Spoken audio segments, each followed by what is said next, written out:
Be honest with me. Is the phone you are holding right now really yours? Or does the music inside belong to Spotify, the movies to Netflix, and the software to Apple? Guys, I am Ugu. Today, I am taking you to the year 2080, to the morning when ownership died. Imagine having zero money in your pocket, no property deeds, yet living like the richest person on Earth. Everything seems perfect until the system decides to pull the plug on you. Keep your eyes on the screen because this isn't science fiction. It is a silent disaster that is starting right now, today.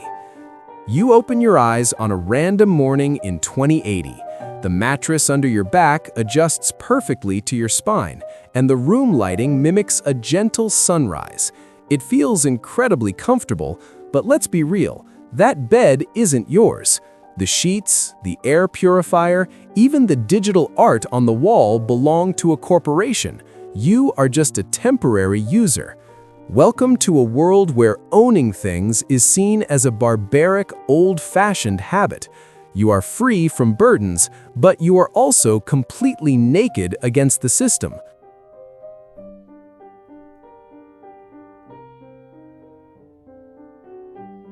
You get up and look for a wardrobe, but there isn't one. Why would you hoard clothes? In this future, you walk up to a nano printer on your wall. You choose a style, and the machine weaves a brand new outfit for you in seconds using recyclable fibers. When you come home at night, you toss that shirt back into the machine and it dissolves to become your coffee cup for the next morning. It sounds efficient, sure, but think about it. You don't even own the shirt on your back. Stepping outside, you realize the streets are strangely quiet. There are no car keys in your pocket because private cars were banned years ago. An autonomous pod glides silently to your door to pick you up.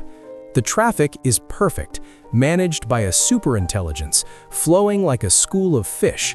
It looks like a utopia through the window, but look closer at the people.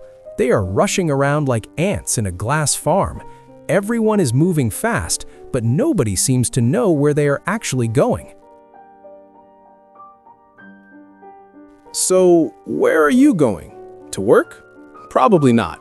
By 2080, artificial intelligence has taken over 99% of all jobs. Humans are no longer producers, we're just consumers. You spend your days in the Metaverse playing games or socializing to kill time. The government gives you a universal subscription to keep you alive.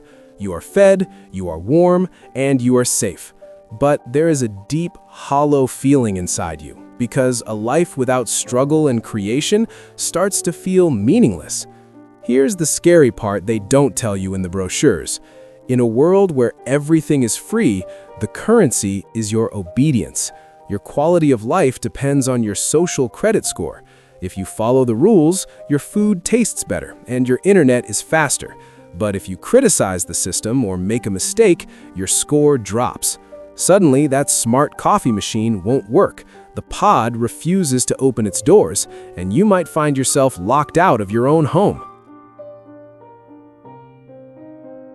Privacy? Forget about it. In the past, your home was your castle. In 2080, the sensors in your walls record your every breath, pretending to monitor your health. You can't tell anyone to get out of my house because it's not your house. The corporation can update its terms of service and evict you in a second. Don't believe the lie that you have nothing to lose. The real terror is that your entire survival depends on the mood of an algorithm you cannot control. If this story sounds too distant, look at your life today. You don't buy movies anymore, you rent streams. You don't buy cars, you call an Uber. We are slowly building this cage ourselves, brick by brick, every time we click, I agree. So I have a question for you. Would you prefer a stressful life where you own your freedom, or a perfect life where you own nothing? I am dying to hear your thoughts in the comments. I am Ugu, and if you want to be ready for the future, hit that subscribe button right now.